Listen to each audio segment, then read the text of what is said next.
Just talk to Tony about Pinnacle Live. He knows this is. All right, for the police budget, I will say that this budget, as it's presented, is probably the best or one of the best budgets we've been presented in several years. That's how much page it starts on, Chief. I'm sorry, 62 in the book.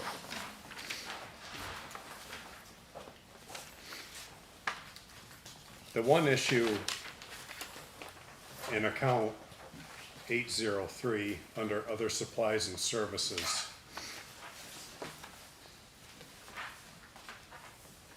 this has been a problem since the pandemic, and the reason why is because the cost of the disposable gloves has skyrocketed with the pandemic, and the cost never came back down. So this year, we've spent $7,242.16 on gloves alone. We're budgeted for $8,000, so we're gonna exceed that because we have to place another order, and that costs about $1,900. We requested $20,000 because not only has the cost of gloves increased, but also the more drugs we seize, the more often we use gloves. We tried to get the cheapest gloves we could find, and those are a box of 100 are now $15.99,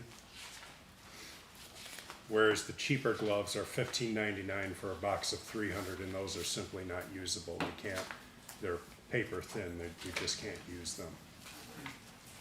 So that is the biggest issue I see with next year's budget, and that is other supplies and services.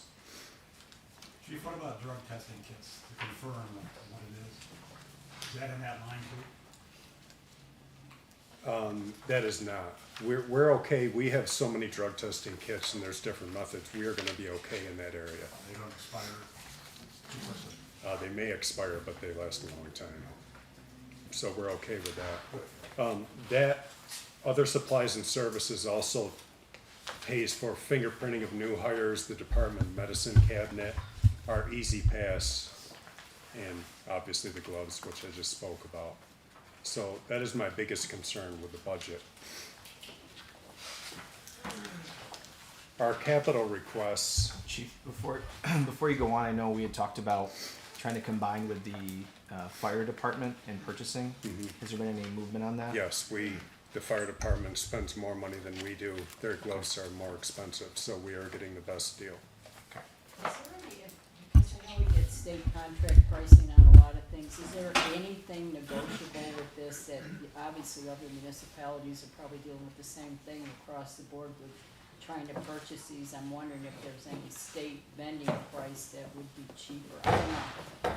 You know, given the number that would be sold across the state, you know, I don't know. I'm not 100% sure of that, but I know we've talked to multiple vendors, and this is the best we can come up with, the one that we're using now.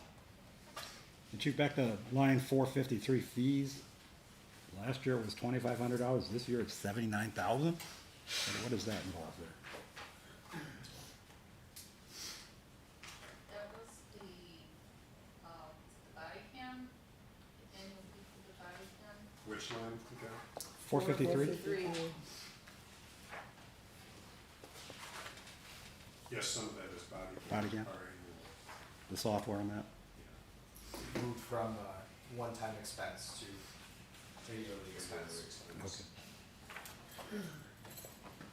Is that the actual cost of the body cams? We had a five-year contract at $40,000 a year. Is that included in that? Yes, Okay, and we just actually started getting the new model, which Right. is included in that cost too. okay.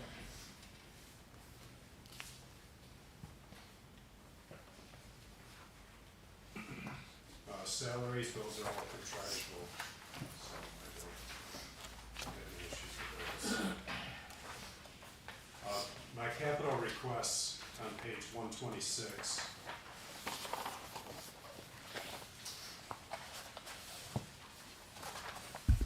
freestanding dry safe, and that is for us to put clothing and personal articles that have blood and other bodily fluids on it, and keep the officers safe from viruses and anything else that might be on it while it dries. It also allows us to fingerprint items after they dry, instead of just putting them out in a locker. It's just a more, it's a safer alternative to what we do now. So it's definitely a necessity.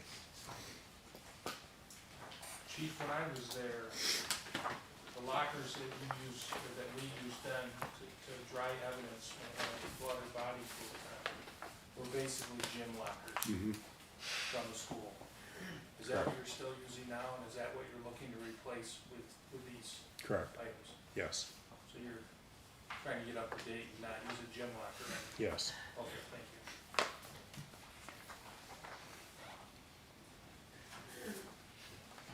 you. Two marked police cars and two unmarked police vehicles. Our cars are getting old. It's a routine expense.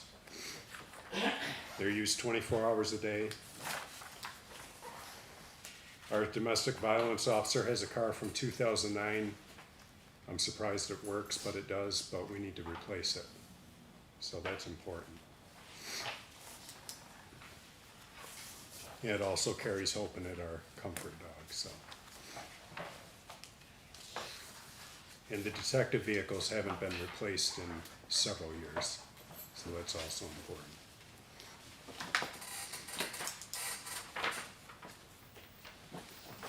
As far as vehicles, the previous chief used to buy vehicles out of drug seizure money. He had his own, I guess, his own little slush fund account.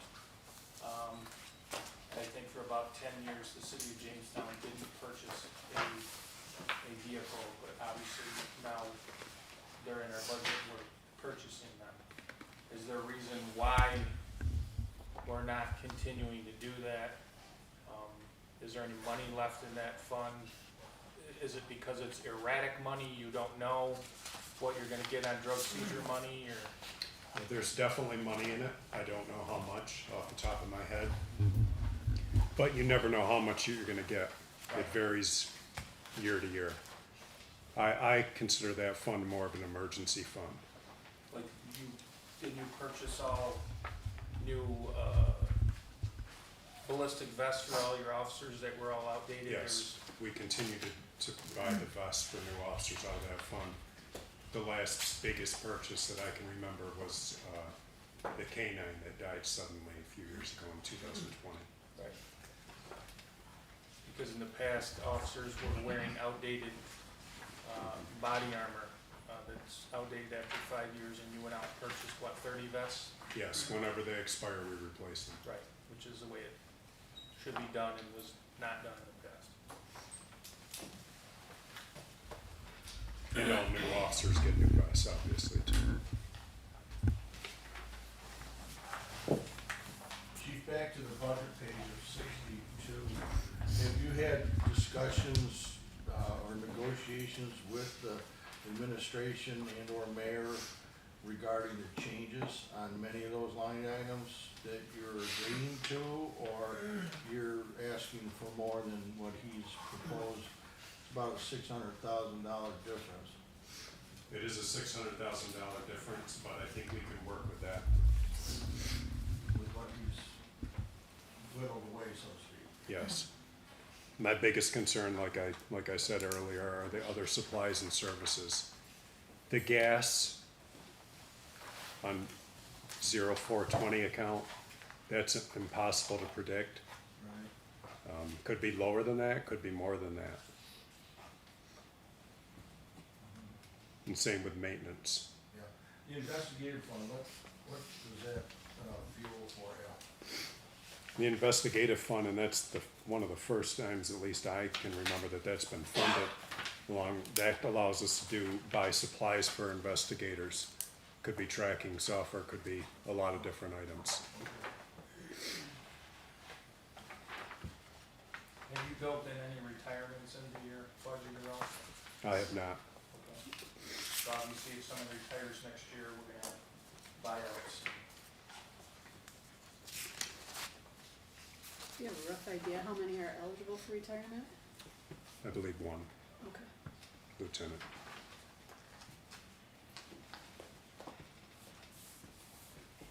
And we do believe that there should be enough in the salary line item. I know the chief had mentioned that there may be one potential one, but there should be enough in the salary line item to cover a buyout.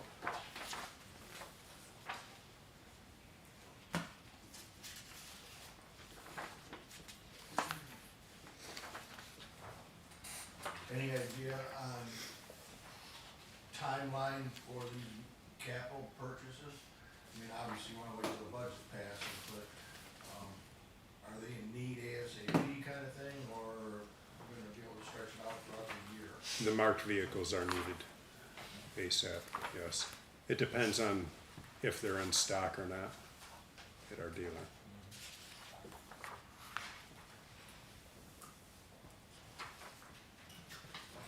Were those vehicles from the last batch? They're not, they were from before? You know, the last batch of police vehicles, we get 5 of them? 4 or 5, Okay, but that's not any of them, right? no, No, these were from yeah. bled over. The miles get put on quickly, like I said, they're used 24 hours a day, especially the supervisor vehicle. Yeah. It's hot seated all the time.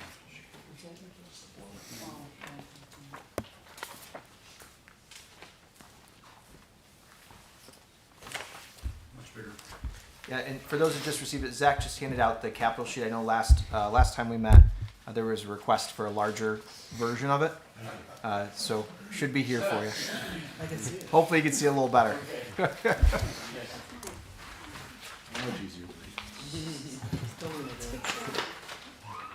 help that. It'd have to be, it'd be like 20 pages. Yeah. So it looks like the majority of the 500,000 is in overtime? And you're okay with that? So it's overtime, part-time, other pay? Yes. I have a breakdown of what we've spent so far this year, and I'm okay with that. I know this isn't on you, chief, but I am gonna, I've said this, I think, every year. This is more for, I guess, the administration and negotiating going forward. Over 20 years ago, the dispatchers left and were basically taken over or merged with the sheriff's department. The desk position at JPD was a supervisor position back then, and the reason why it existed back then was basically to oversee civilians in that room. 911, fire dispatcher, but they've been gone for 20 years. That supervisor position still exists on that desk, and it's costing the city a lot of money in overtime, because the way it works is if a sergeant is scheduled to work the desk and they call in sick, the first choice for that desk position goes to a supervisor. They go to a supervisor call-in list, and they call in a supervisor at time and a half. When that desk position could be negotiated, because it is a negotiated item through the union, it could be negotiated, that supervisor position, to negotiate that away, because it's not functioning the way it did 20 years ago. And a large majority of the time, a patrolman is sitting there anyways. So they go back and forth between the supervisor or non-supervisor in that seat. So I'm just recommending going forward that when it comes time for negotiations, that whoever's negotiating look at converting that seat away from a supervisor seat. And I don't know if the chief would agree with me, but I'm looking at it from a fiscal standpoint. I don't know the exact breakdown of what it costs in overtime, but I would dare to venture that it's a large number for that position. Just a thought to throw out there. Obviously, the supervisors aren't gonna wanna see that because they're making money, and I don't begrudge anyone for making money. But from a fiscal standpoint, all of us, that's a way that we can save some money right there.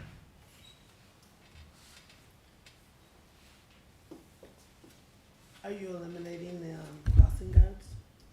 No, the school will School reimburse. pays that.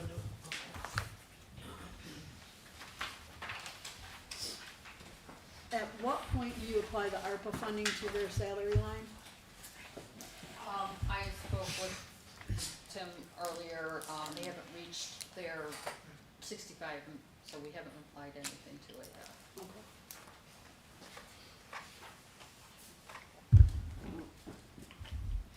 We will be at 63 second week in November.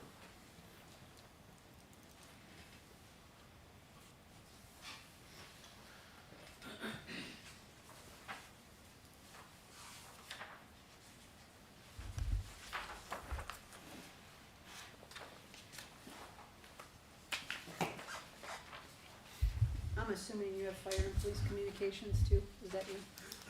Page 60.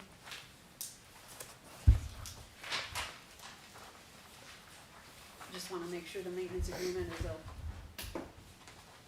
is that your ask and their cut? And I don't know what's in there. That is not under,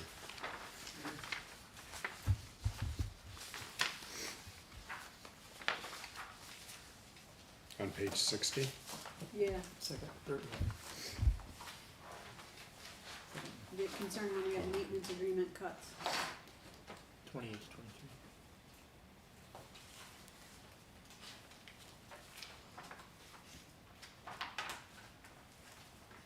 I believe so.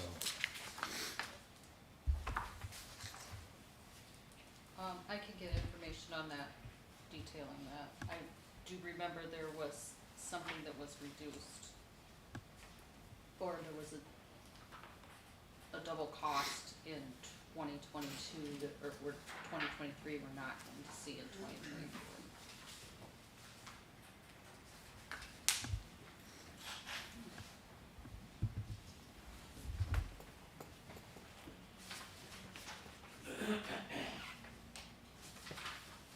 Chief, we were talking about body armor a few minutes ago. Is there still a federal grant for reimbursement on some body armor? Does that still exist? They pay a portion of it. Okay.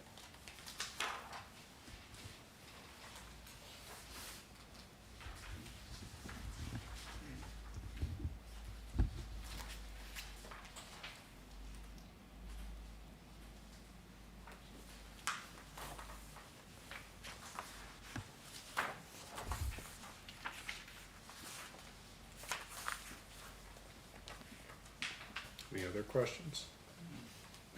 That other supplies and services line, I see the ask was a bit higher than what's there, you just explained that, but what's the minimum you think you could get by with on that line? I think that's the gloves line Yeah, he was talking about. Yeah, the gloves and the easy pass. Yeah. I would be more comfortable with 15, 12 to 15,000. As of October 10th, he spent $13,543.35 on that line. I don't mean you personally, I mean, that was the number. I think when we originally did that cut, we were hoping that there may be a savings with the fire department, because this was about a couple months ago, and so we were working to figure out if we could purchase them by pallet instead of individually, and so that's why I just asked the chief, because I hadn't heard what had happened with that yet, so.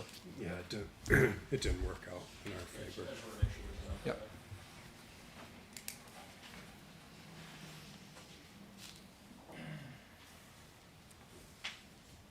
Nothing on the,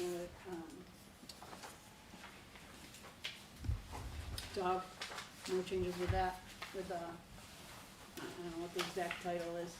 Animal control. Animal control, thank you. No. It's pretty straightforward. There's nothing really on there, I just wanted to make sure.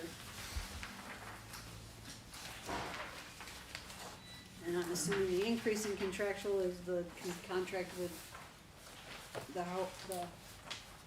Pick up the letter. thank you. Yeah. Apparently I'm having a problem with names.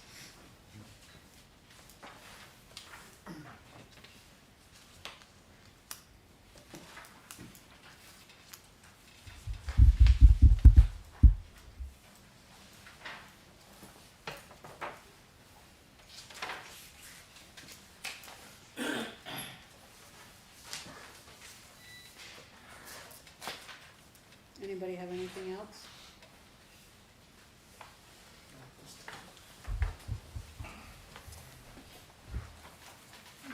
Animal control van, still usable, Yes. so it's not included in any, not upgraded in any, if you're, No. My plan was once we got the SWAT vehicle, this old SWAT van would go to animal control because it has very few miles on it. Good idea. really, Or Billy's truck. good for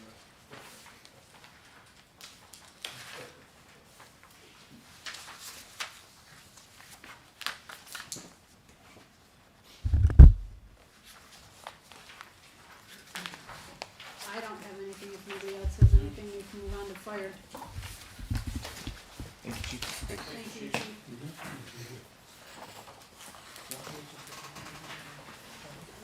72.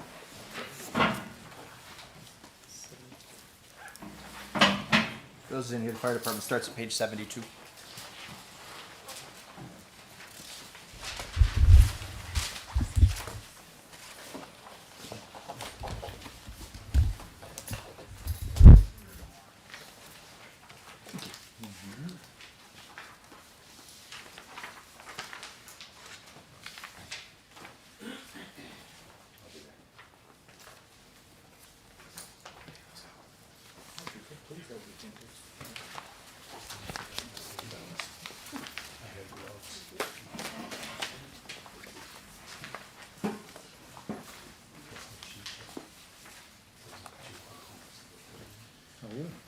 I'm good. I'm just reading your, How about you guys? what's that? How about you a letter every day?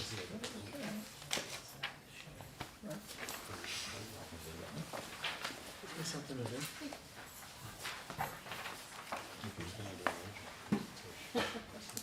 You want a copy too? I'll get you one. I'll give you mine when we're done. That's okay. Good evening, everyone. How are you?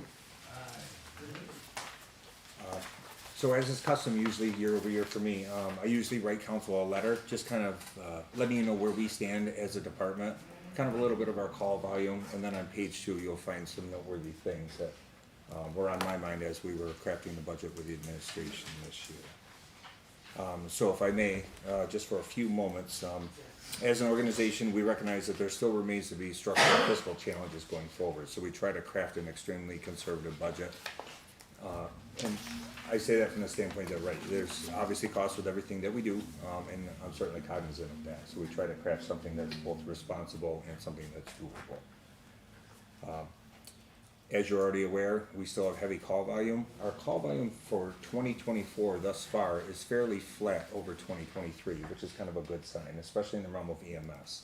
Fire's right about in the same place that it usually is about this time of year, but EMS is remaining fairly steady. The call volume continues to increase, so All-Star's availability has gotten better. We're still using our volunteer agencies at about the same rate that we were last year, but our total number of transports for JFD is down just a bit. So we still continue to use mutual aid as needed, like we talked about in the past. We're still committed to kind of a multi-year plan, and looking forward, I'll go over after we talk about things, kind of what I can expect some big expenditures may be as we move into the succeeding years. But our goal is always the same. You know, we want to provide safe, reliable, and sustainable fire protection and EMS to the citizens of the city of Jamestown. So we're still addressing some of those challenges moving forward, and I appreciate all the assistance that both the administration and council have done to support the fire department, especially in recent years. We do recognize that some capital things could not be funded this year, and I'll get into a little bit more of that at the end. But we are looking at some large capital investments like self-contained breathing apparatus and possibly a new ladder truck going forward. We do regular reviews of the budget. I meet with the command staff every single month, and the first order of business that we have is our budget to see where we stand. We also meet with the administrative staff on a monthly basis, and I have regular communication with the comptroller's office to make sure that we're staying within the parameters that have been outlined for us.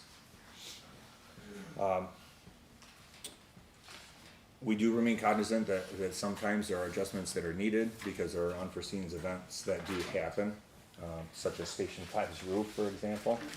So we try to be very cognizant and flexible of that as we move along with addressing those things as they pop So if I may just go over a couple of noteworthy items from the 100 account, which should be on page 72, I believe. Might be 73. Oh, 73, I'm sorry. 73 is the actual. For the 100 account. So this will be the salary lines.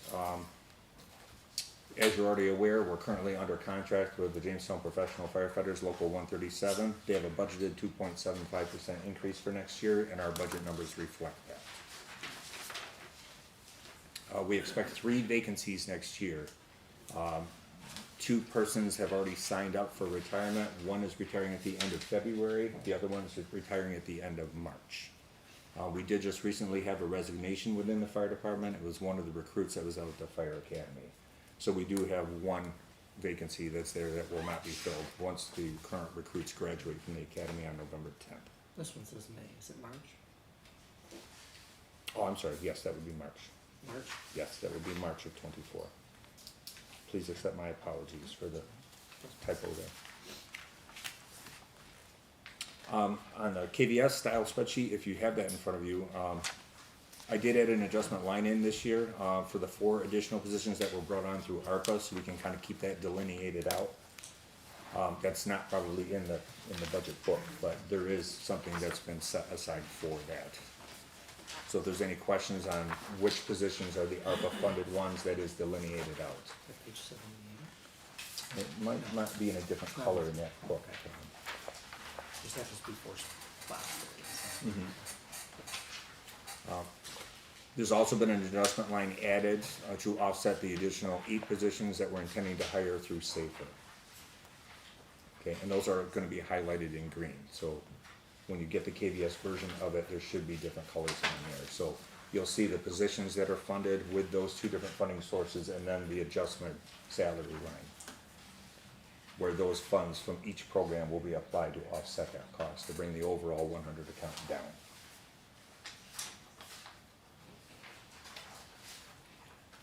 You have an estimation of how much? Or not? I do.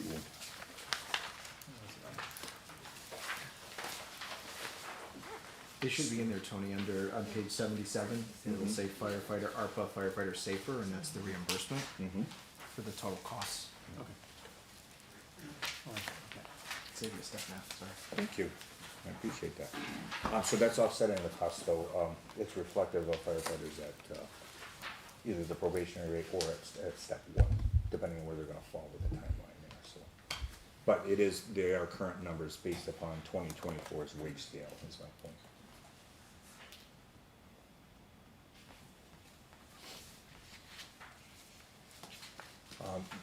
2024's proposed budget has projected decreases in the impact line as the staffing levels come up, and we should expect to pay less in the firefighter impact line. It's about 10,000.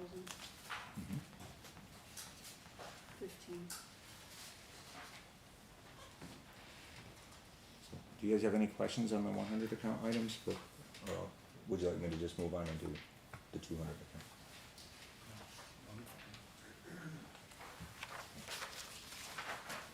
Looks like there's another, another firefighter going off in the 207A. Yeah, we had a member that went on to 207A this year, and that was not included in 2023's budget, but it will obviously be there for 2024's.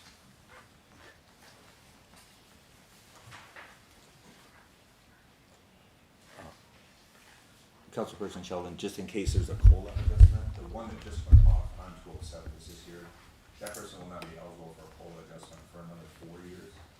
But I'm not certain if the other ones that are currently there, one is in his final year of collecting his 207 supplement, and then that person will likely come off for 2025.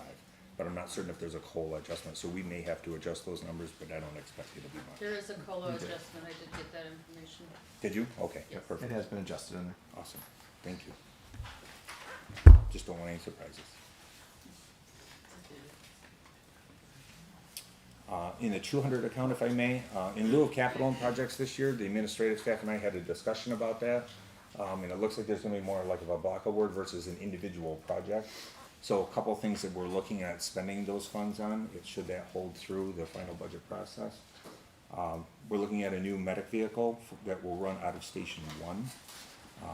The vehicle that I drive for the department is a 2005 Ford Explorer. It's an ex-patrol car that came from Jamestown Police, and it's pretty tired. It used to belong to the traffic division, I believe, is the one that drove that person, or that vehicle around. So, it's got some severe corrosion issues. We keep kind of limping it along year over year. Certainly don't need a new staff vehicle. I certainly don't need a brand new vehicle. I don't use the vehicle as a take-home vehicle. As it is, it's available for the department's use. And it's just the vehicle that I happen to drive when needed.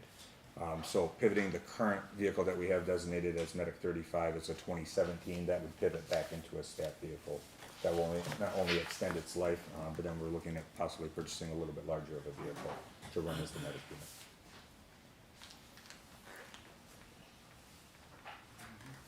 You're talking for the 65,000. Correct.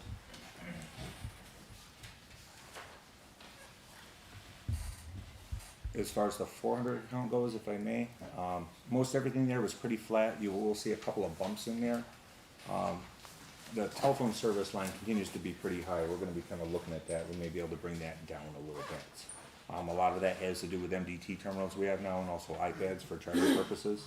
And we're examining the continuation of the iPads. We may be doing away with those, since we've pivoted to a different method to use the MDT terminals to do that.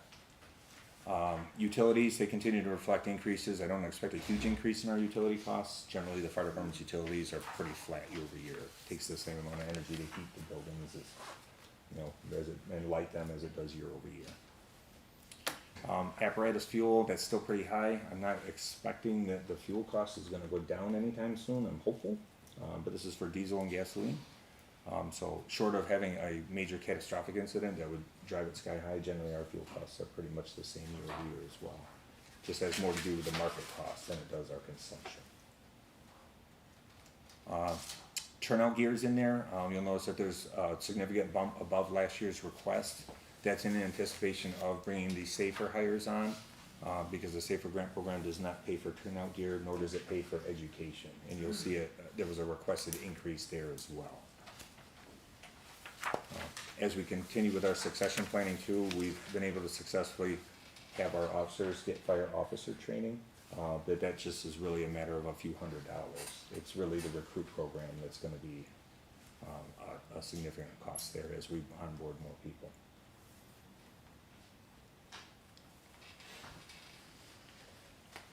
Turnout gear also that's all state contract pricing, so I don't expect if it does increase that increase will come until after April as it is. It usually follows the state's fiscal year. Then lastly, what I had for the 400 account, just a notable, medical expenses. We expect that we'll have the second ambulance either deployed before next year or shortly thereafter. So there'll be a little bit of an additional cost to outfit that vehicle. Most of those medical supplies and different things, we have a lot of those types of things in stock. So as far as bandages and splints and those types of things, we keep a rolling inventory of those items anyway. So I don't expect a significant cost there. We did discuss a little bit, and I did include in the budget a little bump there in case we were going to do the glove thing with the police department and possibly some other things going forward. And we'll continue to work with our vendors on that to try to get the best pricing that we can. Councilwoman Quigley, you'd asked about possibly a contractual thing, like with our medical supplier. We do get good pricing already as a government entity. Unfortunately, we don't get like not-for-profit pricing like the hospital gets, unfortunately. And we can't purchase through the hospital that way because it would be something that they wouldn't be able to wholesale to us that way. But we'll continue to look for efficiencies with our vendors to try to keep that cost down as low as possible. It's the quantity, and if you can bundle it with other departments, like you said, it might be worth, trying, but again, I know your hands are tied. Post-COVID, masks and gloves are still surprisingly high, even though there's a ton of them on the market. I mean, it's kind of crazy. But. It's the demand. Overall in the budget, not a lot of surprises here.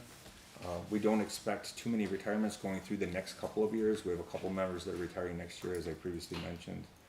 The next round wouldn't be eligible to retire until 2025.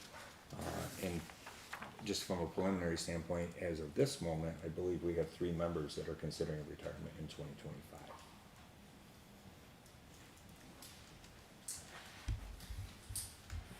then moving forward with subsequent years beyond there, there's another group and another group and another group as we go forward that will at least be eligible.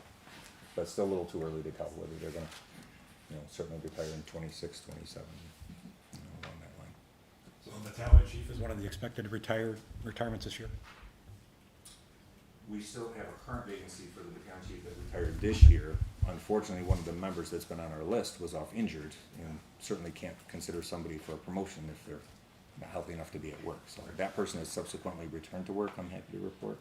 But we do expect another battalion chief to retire next year, yes. Would that be, you have a battalion chief at $200,334, is that salary the result of a buyout, or what is that? That's correct. That is salary for the number of pays that member will work into 2024, and it is also inclusive of his buyout package. The buyout, Yes, it's what it is. Can confirm that, Jeff. and then, you have a battalion chief at $96,306. In 2024, that jumps up to $121,200. Why such a large bump? That chief meets the requirements to collect a career step bonus. And that person did elect in writing this year to start receiving that bonus in 2024. And that's $25,000? Yes. Wow. I spoke earlier with Chief Jackson about the desk position, or I had mentioned it. I'd sent you an email this morning, and I know it was early or kind of late, about the battalion chief, all the battalion chiefs, the overtime that they earn. And I asked for a breakout of that overtime, strictly battalion chiefs. How do the battalion chiefs pick their time off? Do they, first off, they're considered management, correct? The battalion chiefs are considered management, yes. Are they eligible for overtime? They are only for purposes of shift maintenance. So they come in for an off shift for a fire. That is not something that they are eligible for overtime for. Okay, so they only on off shift time. If it's if they're called in on an off shift, then that's overtime for them. That is not overtime. If they're called in for shift maintenance, then that is overtime. Okay. How do the battalion chiefs pick their time off? Do they pick against anyone else? Or they just pick among each other? They have to pick within the platoon that they're assigned to, but they do not pick into the same schedule that the bargaining unit members do. So they're not considered manpower like the other firefighters are? Yeah, it's consistent with how we do the impact payments. So you always have a +1, so there's a minimum staffing on each piece of apparatus, +1 shift commander. I guess my question is to get right to the point, are we expending a lot of overtime as a result of the battalion chiefs just picking time off, vacation time, or anything with just themselves rather than everyone else? Does that result in overtime, and if so, how much? I certainly have that information for you, if you, whenever you'd like. Is that a contractual thing that they pick that way? It's, the vacancies are filled, for the purposes of shift maintenance through an agreement between the city and local 137. That being said, so when a battalion chief does elect to take time off, doesn't exclusively go to another chief to be offered that overtime. It's considered an a scheduled vacancy, and my policy with them is to try to pick where that is not going to incur an overtime cost. Granted, they still want to have time off when the other members are off, and I understand that as well. But most of those requests then will result in usually one of the bargaining unit members moving up to fill that spot before it would get to a chief. A captain might move up temporarily for a shift as a battalion chief, gets paid as a battalion chief overtime. Correct. As a battalion chief. And then if there's overtime as a result of that, that would be filled with a firefighter on the bottom. And you may get a common practice with yourself that you watch the battalion chiefs and how they pick. So you're only allowing one off or whatever, so they're not resulting in overtime, is what you're saying. Correct. There's, since each one is assigned to a different shift, that is it, but you're correct, right? There's a rotating basis with that, and I do watch very closely to make sure that there isn't any swapping or otherwise driving overtime for certain positions over another, if you will. When you get a chance, could you provide me with that information? What was the total overtime for your, all your battalion chiefs for 2023? Certainly. Do you have that? I do. We were able to pull it for you, Jeff. Okay. The just total, didn't know if you got it. the total amount, for all of the battalion chiefs in overtime in 2022 was $38,436.09. And it looks like, Zach, you wanna hand that out to the members? And, Jeff, I believe that spreadsheet breaks that out, Okay, thank you. as you'd asked, for off shift versus others.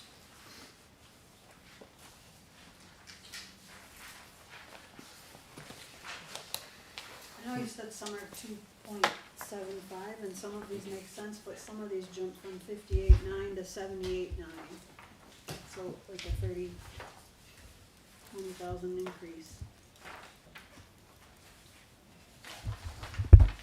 There's a group of like 5, 6, 5. In the budget book, it's 74 and 75.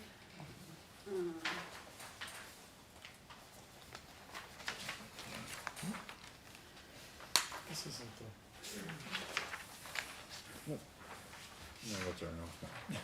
Swap you out. Step 3. That's the one. So they're increasing the staff. It looks like those individuals have moved from step 2 to step 3.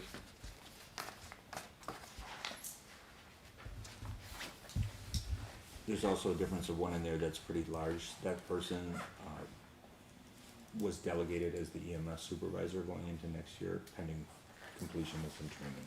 That was my next question. Mm-hmm. It's very significant. It's a salary line that's in the contract for that position. And you didn't have one this year? We did, it was, the increase was different because the member that was previously doing that elected to pivot out of that position was a lieutenant. So the difference isn't nearly as substantial. The firefighter that now is going to be stepping into that role was not all the way up to step 3 yet. That person was still at step 2. So it's a pretty significant jump in minimum. Mm-hmm.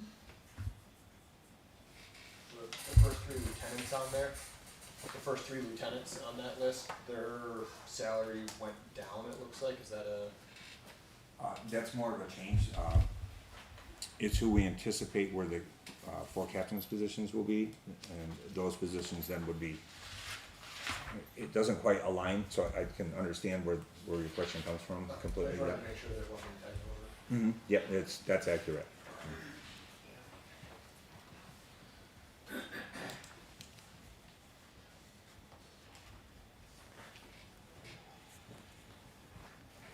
So one step for a lot of these firemen is $20,000? It depends on which step they're at, so not to make it sound clear as mud, but, once a member's completed 17 years of service, they're eligible for a certain number of career step pays. So it's a finite thing, they can elect that, they have to do that in writing to me, on a cover sheet before September 15th of each year. Going into 2024, there are 11 members that have elected to begin collecting those payments.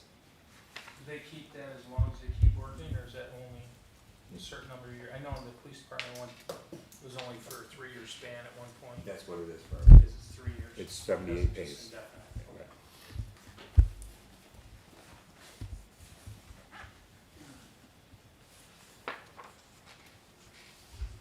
Where are we at with the 8 ARPA firefighters and hiring? The safer ones? Or safer, I mean, Yep, yeah. so, looks like we're gonna have 3 viable candidates, that we've extended job offers to. Once I have confirmation that they're able to come on, I'll get you some dates of work. Looks like we have 3 right now of the 8 though that are gonna be viable candidates. A lot of what we're at with that is lack of EMTs. So some of them are in current classes, some of them are anticipated to, certainly have their certificates by the end of November or possibly into December. Do you ever? So we'll continue to recruit. I'm sorry. That's Do you okay. ever foresee a point in time where we as a municipality could possibly train someone to be EMTs? Because issue that you're talking about? Cause they can get that in the academy, correct? It depends. So again, not to make it sound clear as mud, the academy generally will offer an EMT program, but it doesn't always align with the recruit firefighter training schedule. Okay. Going into next year, the academy is gonna be undergoing a monumental capital project out there to renovate the facility, which is probably gonna take about 3 years. So they're pushing a lot of programs out into the outreach areas. They're still gonna continue to run the recruit firefighter program and a lot of the fire investigation programs that are out there, since it's centrally located. But some of the programs like EMT are a bit ambiguous at the present time because they're not certain if they're gonna have facility space to actually be able to do that. Jeff, we did have a conversation, Deputy Chief and I, about whether that makes sense in order to get up to those 8 folks. We're just seeing less and less people with that certification.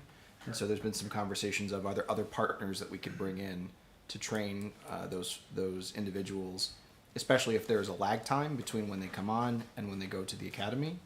So they're still considered firefighters under the FEMA grant.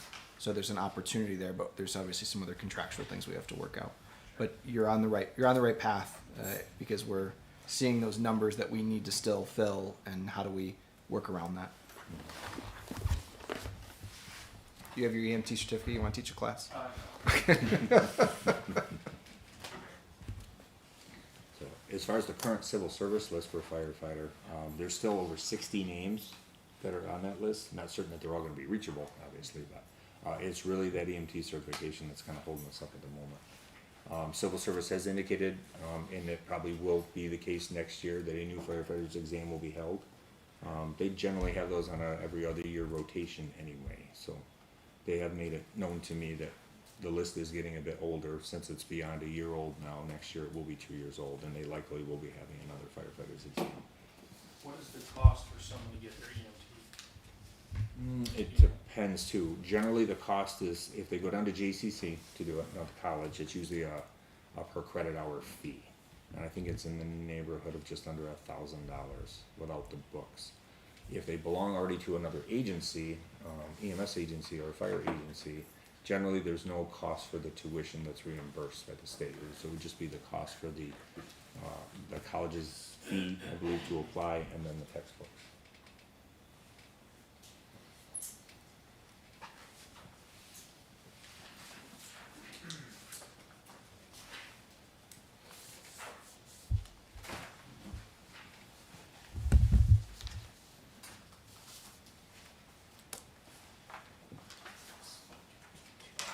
So if you bring these 3 on, I'm assuming you're gonna be sending them to school soon? Our goal will be to send the next recruit firefighter program begins in February, and that's what we would like to do, yes.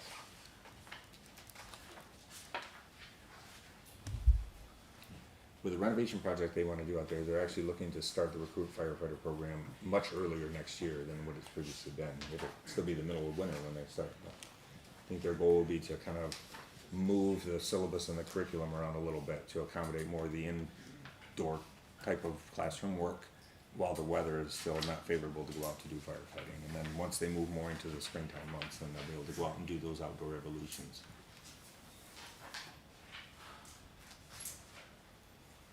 And just for the entire council, we have been working directly with FEMA and our representative that you all met on the Zoom call for the staffing numbers. So they're very well aware, and they're continuing to work with us on kind of a plan for moving that forward. So should be no surprises for that. For the new recruits, is their day of hire when they start the academy? No, sir. Generally, it's their first date. So they'll have their date of appointment through civil service, and then obviously they'll have a start date with the city of Jamestown. So before they go to school. Yeah. That also gives us some time to work with them, kind of get them used. If it's going to be, we generally try not to hire too much in advance of the academy. Having them be EMTs when we onboard them is a civil service requirement, but also it gives us some time to have them get acclimated to running EMS calls and kind of getting used to station life and get to know what's expected of them. And some candidates that we certainly examine and then bring on, they don't have any background in the fire service, so it's all very new to them. So just kind of teach them how to put your turnout clothes on the appropriate way and how an air pack functions, and some of those things. It gives us some time to at least orient them to how that is, all those processes work. So when they do go out to the academy, they've already got some skills under their belt. If you will. Are they required to have a basic EMT level? And then they can go up from there to 2 to 3, yeah. They're certainly not restricted to sitting for the civil service exam without an EMT certification, but that's something that Jamestown Fire Department's always required, to have that training in advance. That way we can certainly kind of put them right to work, if you will. We can have them start running calls right away.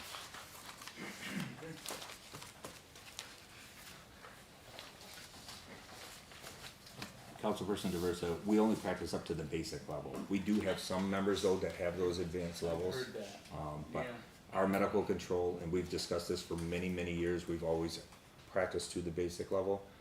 We have a hospital within our fire district, so we're fortunate that we're one of 3 in Chautauqua County that does.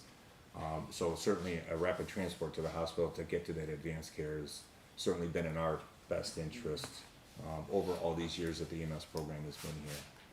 We could certainly invest all the time in training into the advanced levels, but it's not gonna make our transport time any shorter to the No. hospital, so. That's why we've kinda held it always to just the basic EMT level.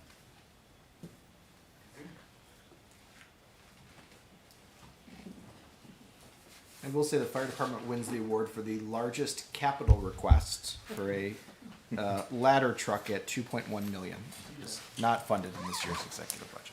Sounds in pretty rough shape, right? How much longer does it realistically have until it's not in shape anymore? Well, some good news, bad news, if I may.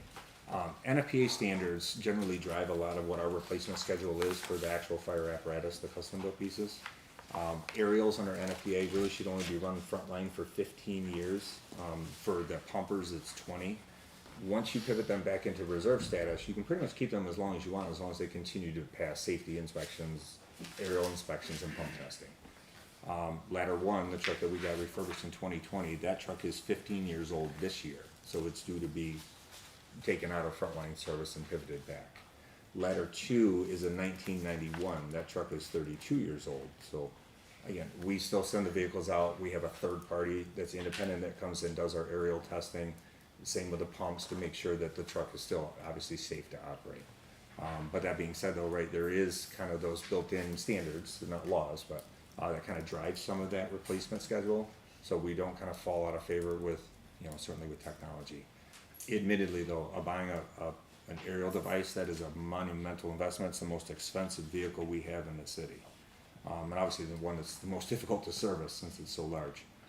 So it will require a large capital investment with that. Historically, the city has gone to bond over issues like that. The same with our self-contained breathing apparatus. Our air packs and the bottles, they're good, again, under NFPA rules for 15 years. Generally, the manufacturers will obsolete them at a certain period of time, because they won't continue to service them if they're beyond that. So that's about a $450,000 investment for air packs. But what we've done in the past and how I kind of envision this to go going forward, if you will, would be to put that all into a package similar to what we did the last time around. So it would be the air packs, the ladder truck, and maybe some capital things that are kind of all rolled into one thing. There's kind of a pattern there that we've used in the past that may be palatable for everybody. But again, something to look at down the road, not something that's considered in this budget. I think there's some intention, Andrew, to see if there's additional funding out there that we could get. Occasionally, New York State has funding for those types of purchases. Occasionally, the federal government, and so in conversations with the chief, we believe this could be still in service for a few more years, which would allow us to look for some of that funding in the meantime. Mm-hmm. Generally, a piece of fire equipment for us, our average age of fire equipment before we retire them completely from service is usually between 30 and 35 years. The last 4 pieces of equipment that we've retired out, that's been the case. So when you do make those investments, they are a long-term thing. You'll certainly have use of the vehicle far longer than you would if you chose to bond to do those things, far longer than it would take to pay for it. Maybe we'll have a boot drive for the 2.1 million. Actually, Faulkner, That's a lot of coins. Yeah. Need a lot of boots. I did see Faulkner was doing a boot drive though Yeah, over the weekend. they had a sign up. I had a quarter and a $20 bill on me, and I felt really guilty about the quarter, so I gave him the 20. Does anybody have any other questions for him right now? He's got 6 minutes left if you want to keep talking. I can keep talking. If not, I have a couple of general questions for the budget, or just finances, period. We have, I know we asked for, we haven't seen a grant update for a while. Can we get that? Absolutely. My apologies. I don't know the last time we sent it, I'll call, get one for you and get it to you. And for your recommended raises for the administration, do you have a schedule for that? Or just flat out one-time recommendation? When you say a schedule, are you saying is it aligned with the management guidelines, or are you saying, would you like it all in one spreadsheet? Financial schedule, like step one, step two, like generally we've always had them for management in the past? All the management guidelines are on a range, so. Right, so you're just keeping them in that range? Keeping them in the range, yes. I'm happy to pull those all together and give them to you guys. We also received NICOM's survey of municipalities and kind of where we would fall versus other municipalities, and we'll send that over to you guys as well. We just got that the other day. And then lastly, as I am looking at things, the big question remains, have we closed 2022? Joe has reached out to the auditors today to schedule, they're gonna be scheduling coming in. It's finally completed, as far as he's comfortable with, so. So we don't have a timing on when they're coming in? Not at the moment, but I probably will have a date tomorrow, and as soon as I do receive it, I will notify all of you. They did respond, we chatted with them today about timing. They were just looking to see what their personnel is like, and they'd sent us a checklist of items. Right. Just to ensure that we had them all, which I think we do for the most part. And so they were gonna give us some dates that they'll be in.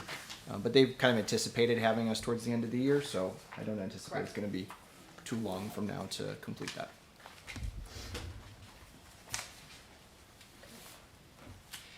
And thank you very much to both Joe and Carol, who reconciled a lot of different accounts, a lot of different cash accounts. We've had a lot more with the use of rescue plan funds, so it was quite the task. So I appreciate both Joe and Carol going through that and getting us ready for that audit.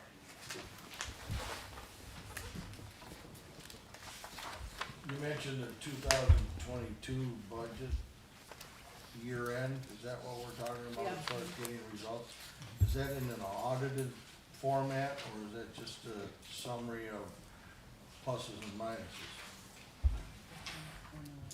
Well, we're currently sending that out. The auditors will come in and give us an audit on all of 2022. 22, yes. Do you think we'll have it before we have to vote on the budget? Unlikely. So do you have an over-under report that we used to get even though it's unaudited? Cause that would help. We can try to put that together.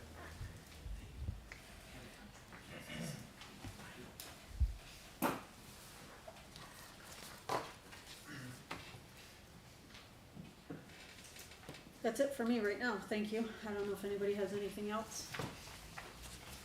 Given that this is as late as it is, and I know we had a lot of circumstances that caused this budget and the audit to be late, is there a timeline with the state legally that we have to have it in? Because I know even for agencies, there's a time frame when your year-end closes that you have to submit and have your audit prepared and filed. I have been in contact with the state, we will be in contact again tomorrow, because I was anticipating it being done October 31st. They did give us the extension, so, It was on the 31st of when? October. October. So they are going to contact me tomorrow to see where we're at, give them that we are ready for the auditors to come in. So I am in contact with the state based on our need to have it done by a certain time. And Marie, just to add that, we did send letters and, reached out to agencies that may be due both on the state and federal, as well as the comptroller's office, indicating those challenges. They all acknowledged, and they were very willing to work with us, and they recognized that we're not the only municipality having challenges with the use of additional funding. So They all acknowledged it, to my knowledge, that Yes. that we're aware of. Yep. Just that we don't anticipate any penalties for late filing or anything like No, that, or as long could as I they? stay in contact with them and keep them updated where we're at, there will be no issue. That's, I have that in writing in an email. There will be no issue as long as I stay in contact with them. The auditors, I mean, given that we're coming up on holidays, Thanksgiving, Christmas, end of year vacations, do they, I know you said they're going to check with their personnel. Will they have enough people to get through this? I mean, I don't know. Yeah, this is a time that accounting firms are prepared. Sometimes we'll even have vacation freezes because of these types of situations, so. And they have been anticipating, they had figured beginning in November anyway, so.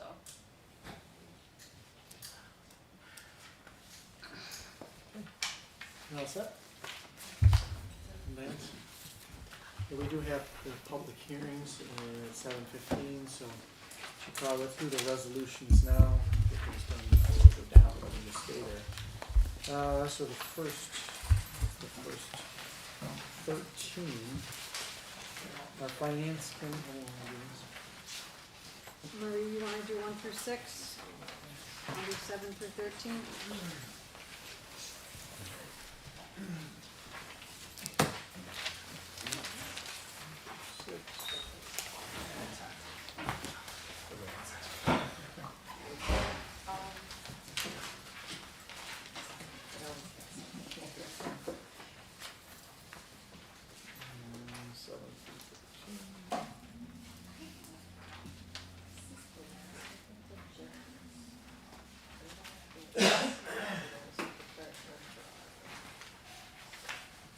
There's one under public safety, Brent.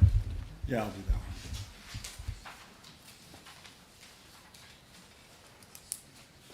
And that's all that were pre-filed. Then there are several under new business. There's 1, 2, 3, 4 that made the agenda, and there's 3 others that are separate.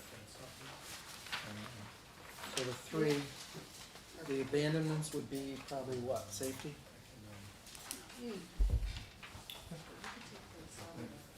And Brent, Safety or works? Public Works. They actually do public works. Public works. I can do it, I can do them. I wanna do those. Potentially will be 4 of them, right? There's 3. 3? 15, 16. And 17. You do them all? Mm-hmm. Yep. And 18 would be the senior. Did we decide on that? I thought we were waiting till we got through the budget. We did put that in there, and speaking with Jen, and I'm sure Jen can probably talk about it a bit more. We very much need another clerk position, otherwise we'll most likely have to cut hours. With the amount of vacations and other issues that we're having, it's being hard to staff them in the same hours we're doing now. So I don't know, Jen, if you wanted to add anything to that. Yeah, I think that covers it. I mean, last Friday, as an example, there was myself and one other employee in the office all day. So I've been having to include myself in the window head count, which has proved difficult for other areas of the job, as well as, like the mayor said, vacations. And with the holidays coming up, you know, I don't want to tell anyone that they can't take time off.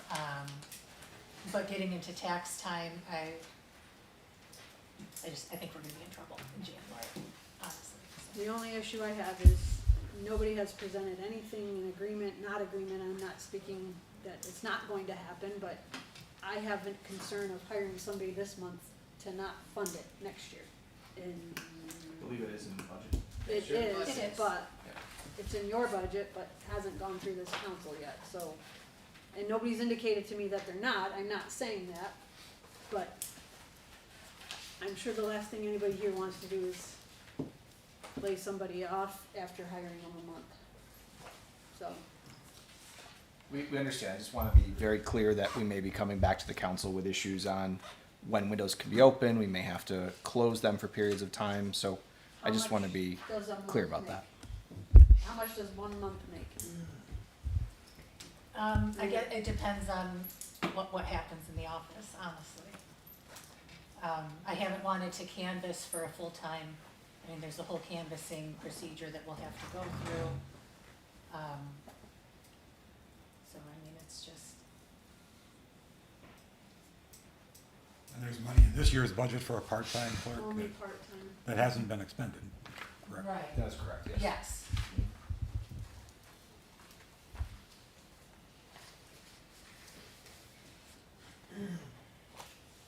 Well, it's a pleasure. I really wanna- Wait, table. I'm just Vote on it. concerned about, it sounds like services to It's up to you. our citizens, you know, at the window, or if there's lack of help. We tried to hold it off as long as we can, and obviously we've had that part-time help, but we've been unable to do that even with a canvas to find that. And even if it is approved today, we still have, what is it, a 30-day canvas that we'll still have to go through, so. So technically, one start till. If December, approved if I'm tonight, lucky. you're looking at the beginning of December, yeah. If we can find anyone.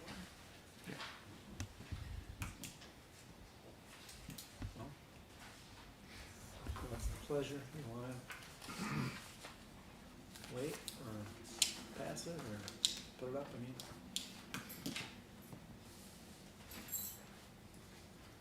What's the difference between what hasn't been expended and what the cost will be through the end of the year? Do we have a clue what that might be, Jim? I submitted that back in September. I think the difference between the full-time and the part-time with the benefits, I wanna say it was around 38,000, including benefits, retirement, For a year. insurance, for a year.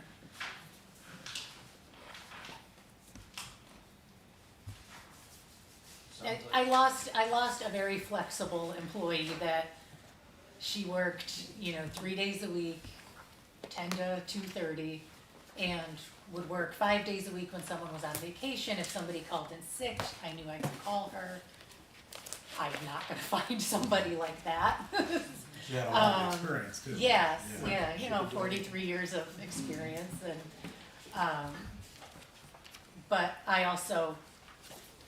understand, I'm just coming at it from my perspective, but I understand the financial concerns regarding the budget, so. So it's going from roughly 18,000 a year to 40,000. Yeah. But obviously would not be 40,000 for the 1 month. When did we lose Debbie? July, straight when I started. Yeah. July. So we've had about 4 months a few months of not having anyone there. Okay. Come January, we'll be looking at tax payments, and that's probably the busiest time of the year. And like you said, holidays are coming, people don't have time off. Yeah, and I have, one of my staff members, she's at almost 5, I think she goes up to 5 weeks of vacation at her anniversary date, and I'll also be at that point come January, so it's just tricky. Put it up for a vote. I think so too. There's a need. under finance, I want to. Marie? 18? Correct. Okay. And there are 3 other ones, those are the 3. Did they have those in there? They were all in the They're in folders. They're in the thing? Okay. Yeah.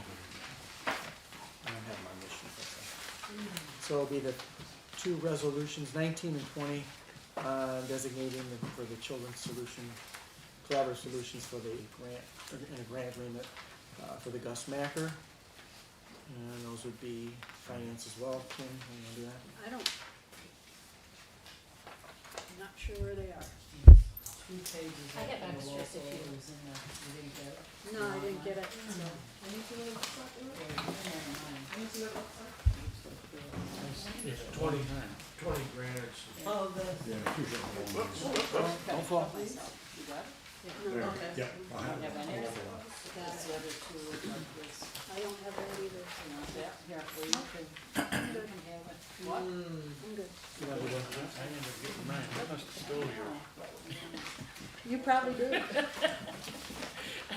And then the last one is the local Local law. law number 2. Jeff, you wanna do that since that was your baby there? That, Jeff can do that, just read it. And then that'll automatically be tabled for a month. It's a local law, that's set for a month. Before it gets read in and tabled, are there any changes to it? Otherwise, that, This is the one you want me to read? Yep. The whole thing? Any changes to it? How much, what should you read here? Now therefore be resolved. Okay. That puts it in line with the county, right? Yes. it does, yes. That's what- County's at 22. I know you all have mentioned a couple different numbers, but if there's changes to be made, we'll wanna do that before you read it in and table it. Otherwise, we'll have to start the clock again. And Brett, don't wanna have to do that just to get it in for the tax roll. We had it calculated for 20,000, or 22,000, Right. correct? Yes. That is what the county currently has, I believe, yes. No, in the numbers you said. Yes, the numbers were based on. Yeah, so just read it from the now therefore be it enacted. And if your resolution for the MACR, they'll stay in Jamestown at this point. I know it was said in the JLDC that I don't know about that, that's not my resolution. Yes. Yes. So everybody's aware of this, not that I don't agree with this local law, but we have to come up with an additional $20,648 roughly and 96 cents in the budget.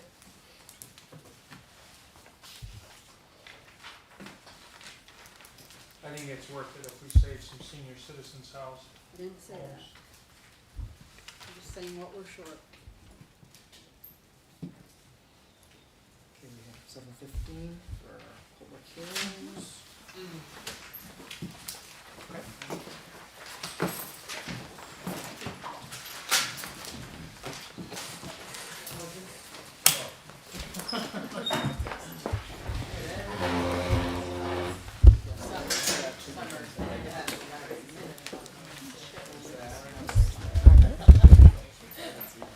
It's due Friday, 1 and 2.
connecting Oh, with him.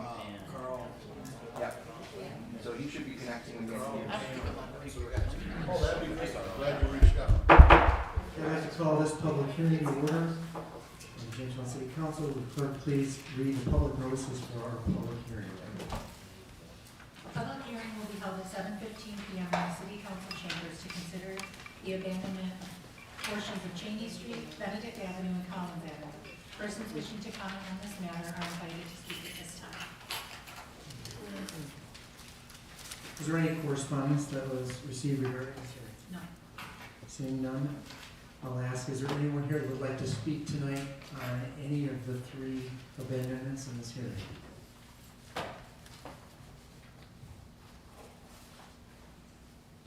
I'll ask a second time, is there anyone here that would like to speak on the abandonments of these three parcels?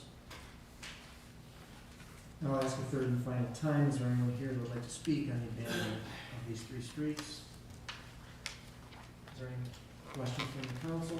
I have a question, Mr. President, maybe for Mark or the mayor.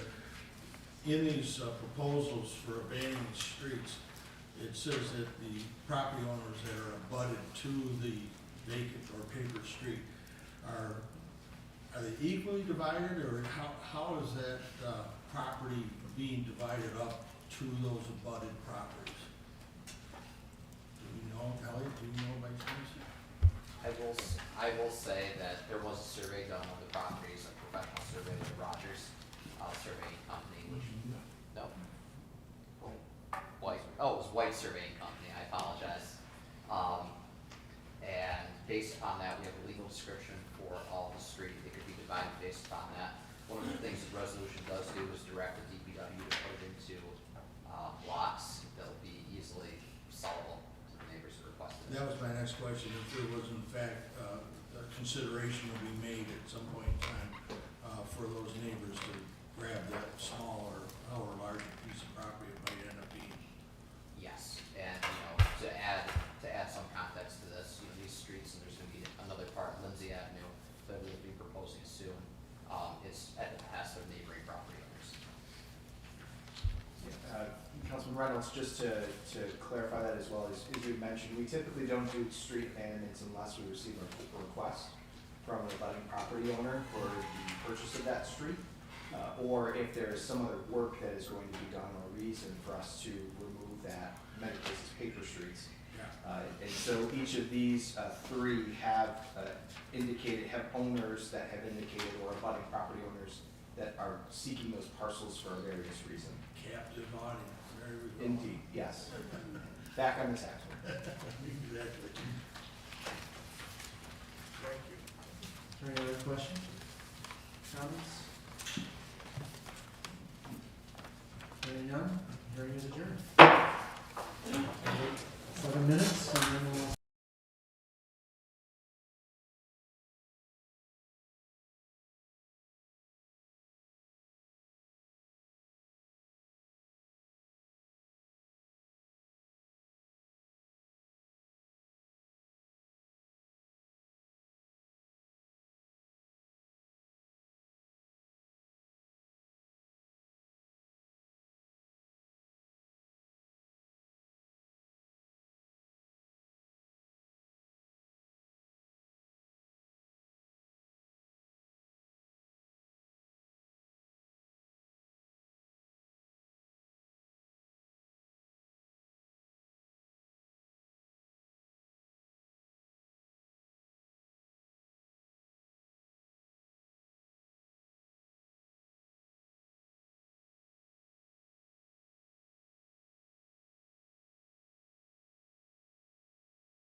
I'd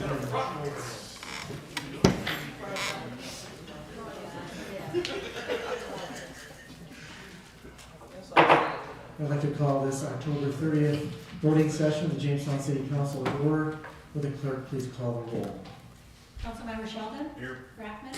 Present. Karuba? Here. Reynolds? Present. Faulkner? I'm here. Ackerman? Here.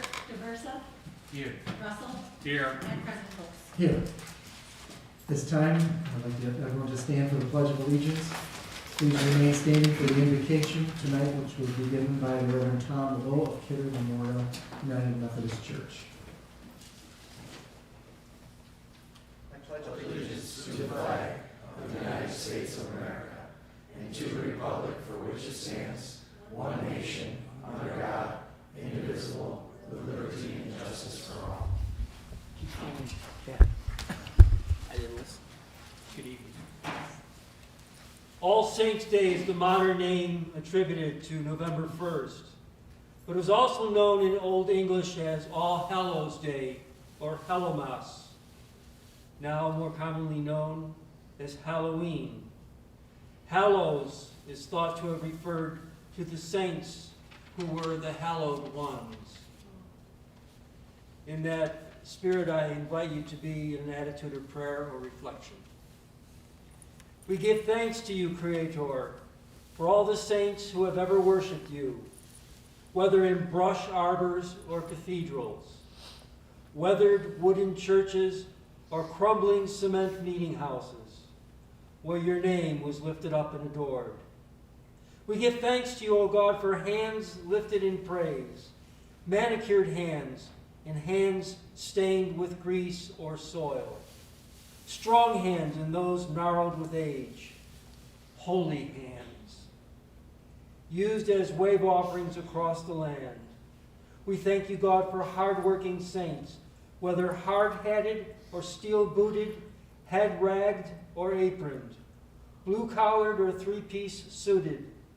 They left their mark on the earth for you, for us, for our children to come.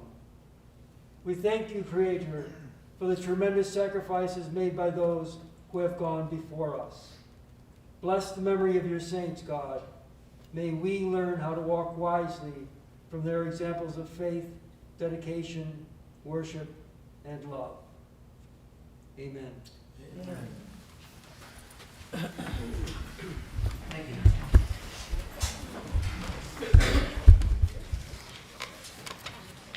Do I have approval of the minutes of the September 25th, 2023 voting session? So moved. So moved by Councilwoman Rubin. Are there any messages from the mayor? There is, we have one. Dear council members, in October 2023, we have welcomed 2 new employees to the city of Jamestown, Mitchell Lee, Department of Public Works, and Dakota Gardner, Jamestown Police Department. I am asking that these new hires be acknowledged and welcomed to the city at the October 30th, 2023 City Council meeting. Very truly yours, Edward A. Sundquist. Thank you. That's it. Thank you. At this time, we give opportunities for people to address the city council. If you'd like to address the council tonight, please step up to one of the 2 mics. Limit your remarks to 5 minutes. Give your name and address. Is there anyone here who would like to address the council this evening? Yes, my name is Roger Harrower, 321 Palmer Street. Communities, including the city of Jamestown, spend a considerable amount of time, money, time, and emotion on the maintenance of law and order. Some of the results of the failure of such law and order are drugs, violence, theft, and sexual exploitation. These are symptoms of the lack of an immutable moral code. The key here is immutable. When a standard does not have a solid base, it falls. You might ask, where does this code, such a code come? It comes from the moral code of the leadership. In this case, the leadership of the city, you. No society exceeds the level of the leadership. Whether integrity, honesty, servantship, they are all regulated by your limits. If we wish to become a safe and peaceful community, then we need to maintain a code that is accountable and unchanging. I encourage the citizens of the city of Jamestown to consider this when we vote next week. The need of a leadership that holds to a fixed moral code. If you wish to discuss this further, I'm willing to do so. I have also printed copies for your further review. Thank you. Thank you. Is there anyone else who would like to address the council this evening?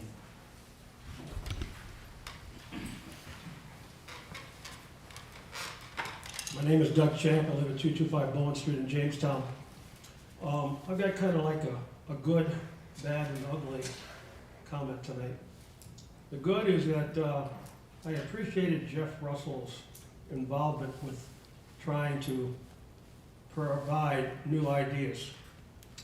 And I look forward to that kind of process in the future, because city council should engender new ideas, whether it's from their citizens that they serve or themselves. Extremely important as you unfold your experience in government, that you take a micro look and a maximum look at what we can do to achieve greatness. How we change is depending upon legislative process with citizen input. So I think Jeff Russell outlined something I think that needs to be done, but it's just a start. All of you have a responsibility to come up with new ideas and not be in the maintenance mode, but the creative mode. That's the good. Combining the bad and the ugly, most recently was a paper article, Special Treatment. Why is this dear to me? I spent 10 years at Department of Development doing every grant that ever came out of that department during my term. Not once did anyone in that Department of Development ever receive any assistance for anything. Now, the American Rescue Plan is convoluted at best. And it can be bended and it can be molded and it can be approved or changed. But it still does not reflect the ethical purposes of both local money, state money, and federal money. It's all our money. So when I see an article like this, which one of the composers is here tonight, I wonder how this could happen and why it should happen. After all, the Department of Development receives admin money for administering these grants. Do you see the irony here? Not only do they get money in the department for administration, they also get money apparently by being able to participate in a grant program. The city does not have a formidable plan to look at how this so-called reimbursement of federal, state, local money is performed, how you reach out. The LDC was taken to task on a previous issue. Apparently the federal government said everything's fine. That doesn't mean it's fine locally. The perception in government for the people and by the people is to look at what is right and how you use these funds. Sure, the eligibility might be impossible, but the purpose behind the eligibility has to rule. So no matter how you stroke it, it didn't pass the litmus test. In all the 35 years that I worked between DOD and BPU, I know of no employee who was directly involved with a particular program. I have no problem with outside workers, fire department, police department. They don't get involved in the grant process of what it is and what it's for. I think there's a difference when a department employee is responsible for writing, participating, and guiding those fundings.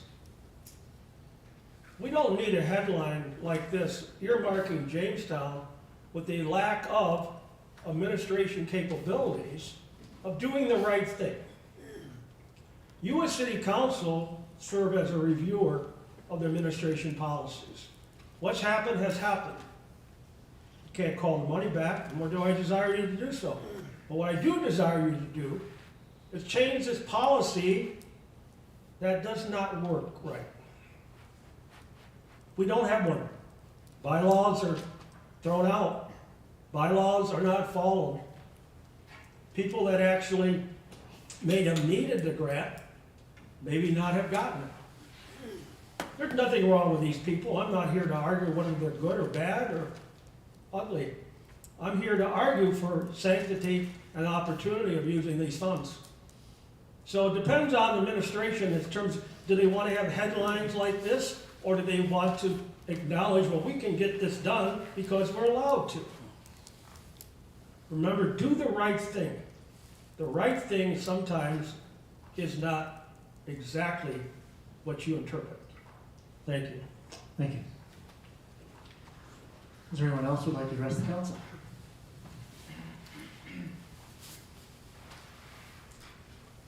Good evening. Scott Axelson, 402 Park Street, Jamestown. I came here for the first time to talk about the e-scooters, the e-bikes last month. I see there's been some improvement, but I do see them in different, I see them in West Elkin now, I have some in Falk. I didn't think we could leave the city limits. But that's not why I'm here. I was looking, trying to find the agenda and the time of the meeting tonight online. I don't know, you all get emails probably from somebody who organizes city council, the mayor's office, whoever. Have you ever tried to go online and figure out the time of the meeting, the voting agenda, the agenda? It's not easy. I spent 10 minutes before I called another city council person and asked, can you help me out? They spent another 12, 15 minutes fumbling around and couldn't find it either. So I guess I come here to say, if you want more people to come to council meetings, to know what's going on, it shouldn't be very hard to use your cell phone or a tablet or your computer to try to figure out what's happening. If you go to the cityofjamestown.org or a site like the main site, I would think tonight's meeting should say, City Council, 7:30. There's going to be another open discussion prior, and also to see the agenda. I mean, I'm 59. I'm not illiterate on the computer. My father's 86. I wouldn't expect him to do it. But trying to figure out what is going on, it's frustrating. And I would think that should be one of the things that the council and the city should try to do. Because if you log into the site, you should have like a banner at the top. City Council tonight, or it's coming up this next week. It's a lot easier to go onto the Chautauqua County Legislator county website to see what's happening at that level and see what their agenda is. But I looked around quite a bit. This other person looked around, could not find it. So I bring that to your attention because having open government and getting more participation, it should be easy. It should not be something so frustrating, so I'm not going tonight. And that's why I'm here. Thank you. Thank you. Is there anyone else who would like to address the council? Russ Bonfiglio, 212 Hall Avenue. Earlier I heard Chief Jackson and Chief Coons talk about a couple vehicles that are, I think, correct me if I'm wrong, one's a 2005 and one's a 2009 that need to be replaced. Just wondering why we didn't use ARPA money to replace it, and could we have used ARPA money? I mean, those are quite old, where it should have been brought up. Take care of the city first, and then we'll work our way towards other things. I saw that bond project and I kind of got upset about it because I thought this stuff should have been done with ARPA money and not bonding for it, at least that much anyway. So I'm just curious why things, just like the windows. I was working at Faulkner Glass when these windows were put up, and they've been bad for a long time. This isn't something that just happened. And it's crazy now that we have to bond for it when we had over $28 million that could have been used for it. And it's just, I don't know, it's just the things as tight as they are, that if we had the free money, we could have used it, and now we got a bond for it, possibly. That's all.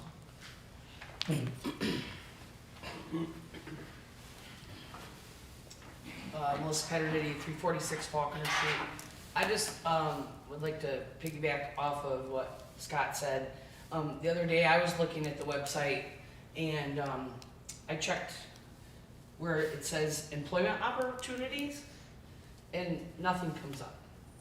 So, I mean, I'm not curious about a job, but I just was curious about what was available, you know, what jobs were out there. I know we're currently haven't had a comptroller in a while.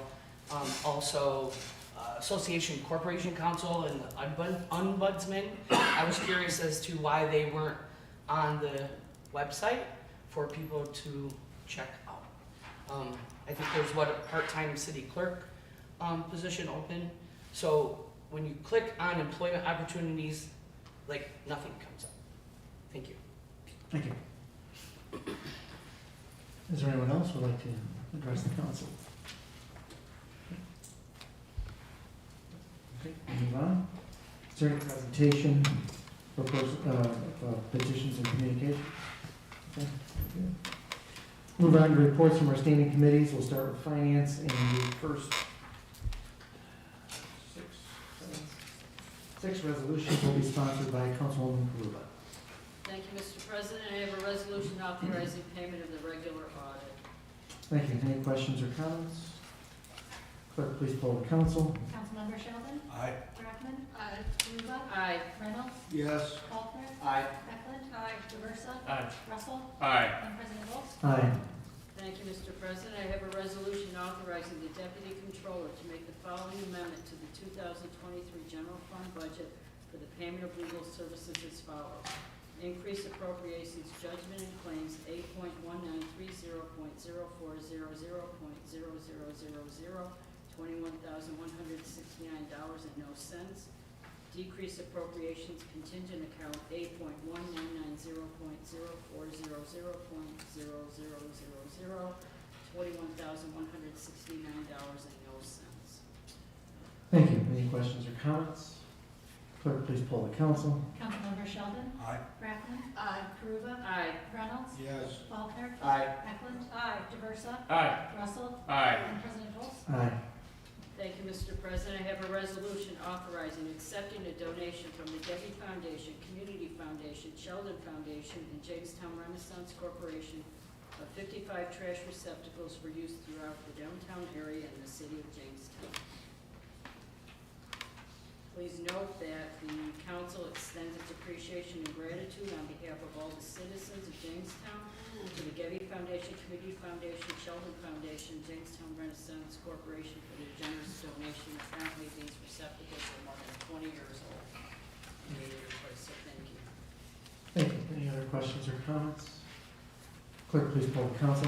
Councilmember Sheldon? Aye. Brackman? Aye. Karuba? Aye. Reynolds? Yes. Faulkner? Aye. Eklund? Aye. DeVersa? Aye. Russell? Aye. President Holmes? Aye.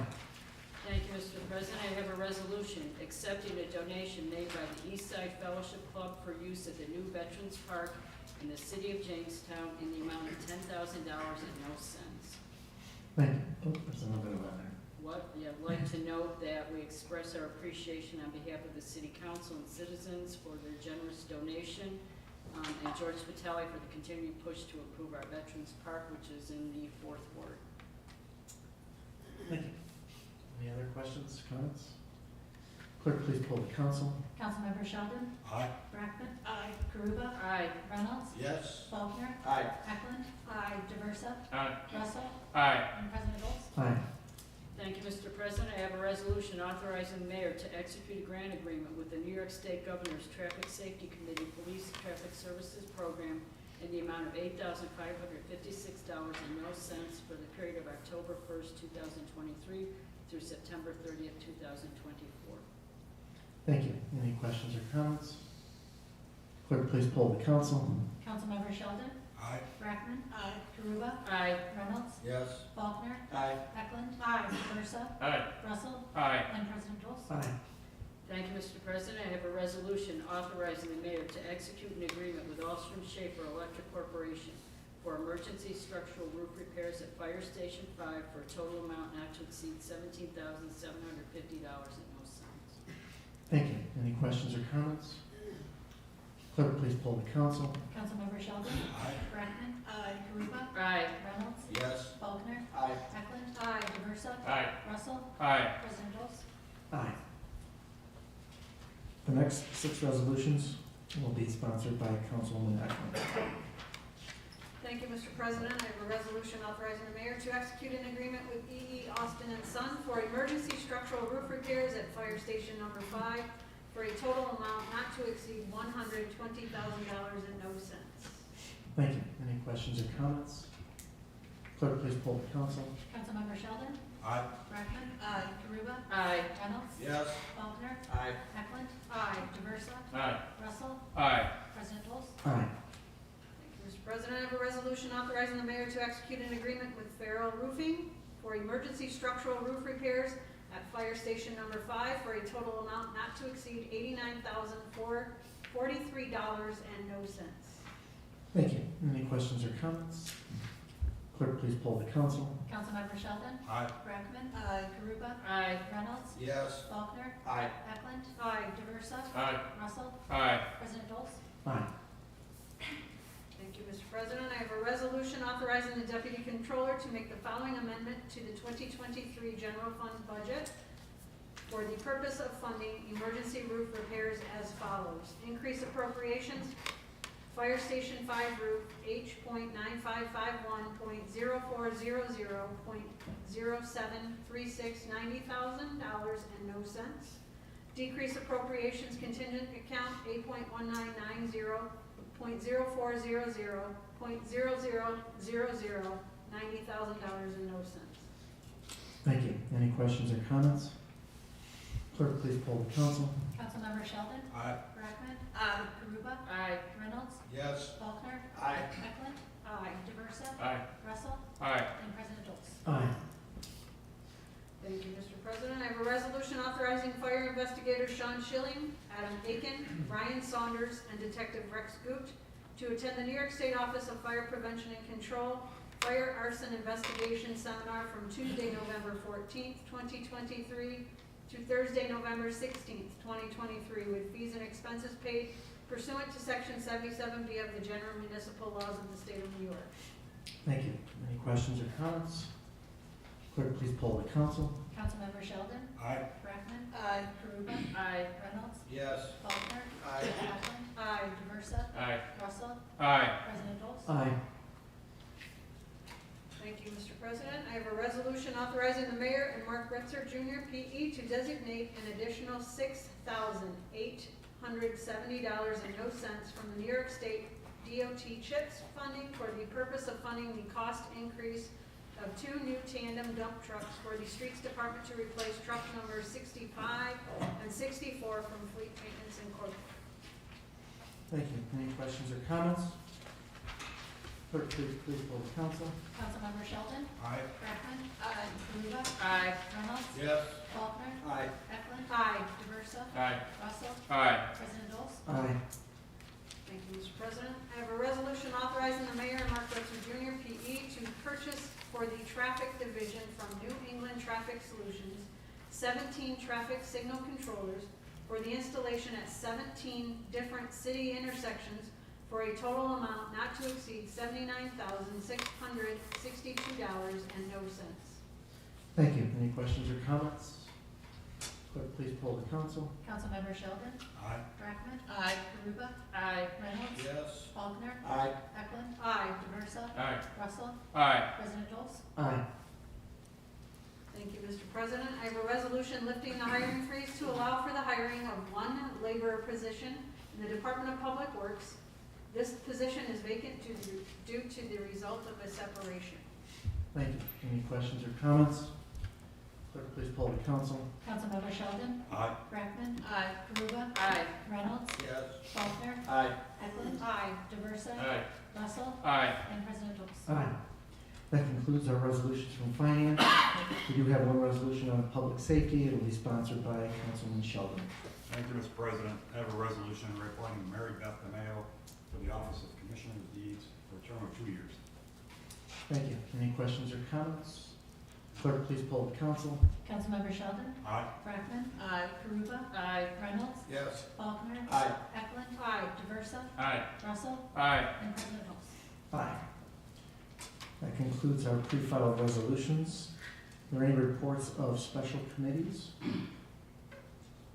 Any report of city officers? Reports from councilmen on administrative boards. I guess it counts, and I want to make sure to get the word out. There is a grant out, it opened on October 23rd, and to the gentleman's point, it is on the website under the Department of Development. There is a Healthy Homes grant, which is cooperatively done between Chautauqua County and the Department of Development in the city of Jamestown. For anyone who has a home with a child under the age of 18 or a senior over the age of 60, the grant will allow mold removal, radon remediation, and any number of items in the home. And the grant is open for exactly 1 month. I'm not exactly clear why, but they are having trouble getting the word out and want more people to apply who may be eligible. But it is to improve the health in the homes of individuals who have children as well as adults and seniors. So if you can please look that up and get your applications in. It does allow for a great deal of funding for those home projects. So want to get it out.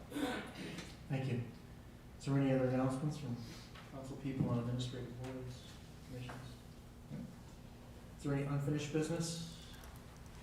Move on to new business. We do have several resolutions under new business. The first 3 resolutions will be sponsored by Councilman DeVersa. Thank you, Mr. President. I have a resolution abandoning a portion of Cheney Street and authorizing the mayor to execute quitclaim deeds to abutting property owners. Thank you. Any questions or comments? Clerk, please poll the council. Councilmember Sheldon. Aye. Brackman. Aye. Karuba. Aye. Reynolds. Yes. Faulkner. Aye. Eklund. Aye. DeVersa. Aye. Russell. Aye. And President Jones. Aye. I have a resolution abandoning a portion of Benedict Avenue and authorizing the mayor to execute quitclaim deeds to abutting property owners. Thank you. Any questions or comments? Clerk, please poll the council. Councilmember Sheldon. Aye. Brackman. Aye. Karuba. Aye. Reynolds. Yes. Faulkner. Aye. Eklund. Aye. DeVersa. Aye. Russell. Aye. President Jones. Aye. And I have another resolution abandoning a portion of Collins Avenue and authorizing the mayor to execute quitclaim deeds to abutting property owners. Thank you. Any questions or comments? Clerk, please poll the council. Councilmember Sheldon. Aye. Brackman. Aye. Karuba. Aye. Reynolds. Yes. Faulkner. Aye. Eklund. Aye. DeVersa. Aye. Russell. Aye. And President Jones. Aye. The next resolution will be sponsored by Councilwoman Karuba. Thank you, Mr. President. Resolved that effective immediately, the Jamestown City Council hereby suspends a hiring freeze instituted by resolution number 200201C03 and authorize the filling of the following position due to the essential nature of the position. 1 full-time senior account clerk. And to be noted that it's vacant due to retirement. A resolution was passed on June 26, 2023, suspending the hiring freeze for a part-time position. Any questions or comments? Clerk, please poll the council. Councilmember Sheldon. Aye. Brackman. Aye. Karuba. Aye. Reynolds. Yes. Faulkner. Aye. Eklund. Aye. DeVersa. Aye. Russell. Aye. And President Jones. Aye. The next 2 resolutions will be sponsored by Councilwoman Eklund. Thank you. I have a resolution designating $20,000 and no cents in American Rescue Plan Act lost revenue funds for the purpose of funding a portion of the 2024 Gus Macker tournament. Thank you. Any questions or comments? Clerk, please poll the council. Councilmember Sheldon. Aye. Brackman. Aye. Karuba. Aye. Reynolds. Yes. Faulkner. Aye. Eklund. Aye. DeVersa. Aye. Russell. Aye. And President Jones. Aye. Thank you, Mr. President. Resolved that the mayor is authorized to enter into a grant agreement with Children's Collaborative Solutions, P.O. Box 3641, Jamestown, New York 14702, for a grant in the amount of $20,000 and no cents for the purpose of providing funding for the Gus Macker basketball tournament, subject to the approval of the Corporation Council as to form. Thank you. Any questions or comments? Clerk, please poll the council. Councilmember Sheldon. Aye. Brackman. Aye. Karuba. Aye. Reynolds. Yes. Faulkner. Aye. Eklund. Aye. DeVersa. Aye. Russell. Aye. And President Jones. Aye. Our final resolution under new business tonight will be sponsored by Councilman Russell. Thank you, Mr. President. I have a local law amending Chapter 270-2 of the city general legislation to increase the maximum income eligibility level for persons 65 years of age or over. Now therefore be it enacted by the City Council of the City of Jamestown, New York as follows. Section 1, Chapter 270-2 entitled Maximum Income of General Legislation is hereby amended to read as follows. No exemption shall be granted if the combined income of the owners of the property for the income tax year immediately preceding the date of making application for exemption exceeds the sum of $22,000 for the 2024 tax year and beyond. Section 2, if any clause, sentence, paragraph, section, or part of this local law shall be adjudged by any court of competent jurisdiction to be invalid, such judgment shall not affect, impair, invalidate the remainder therefore, but shall be confined to its operation in said clause, sentence, paragraph, section, or part of this local law. Section 3, this local law shall become effective immediately in accordance with municipal home rule law. Thank you. Are there any other questions or comments?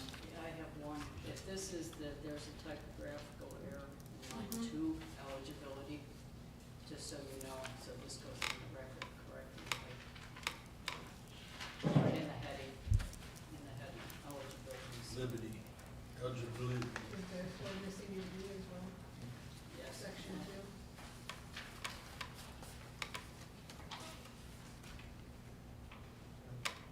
Missing an and therefore.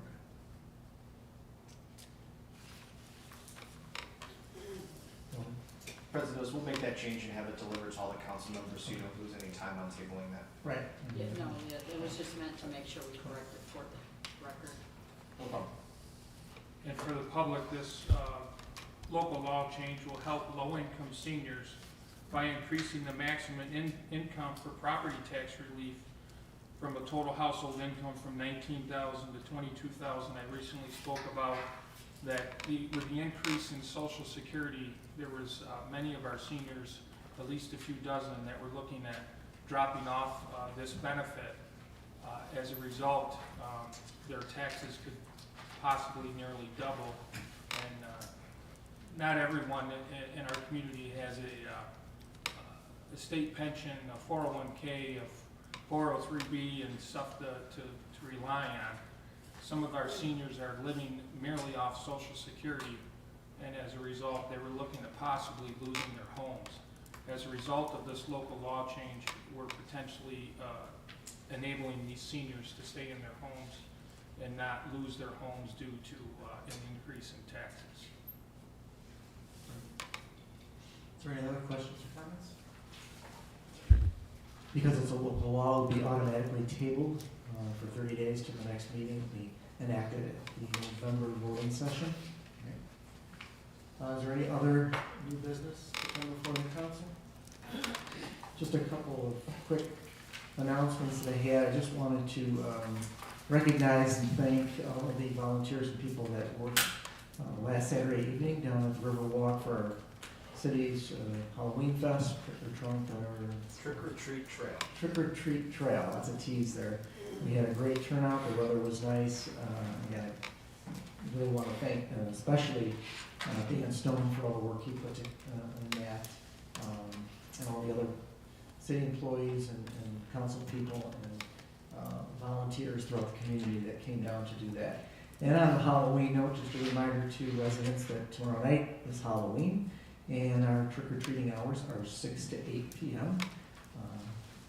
The weather might be a little cold and wet and damp, but just put warm costumes on, and just a reminder for everybody during those hours before that and maybe sometime after that to drive carefully and be watching for excited people running around in strange costumes. So I'm sure our police department will be out in full force and making sure that we're getting lots of treats and not as many tricks, right?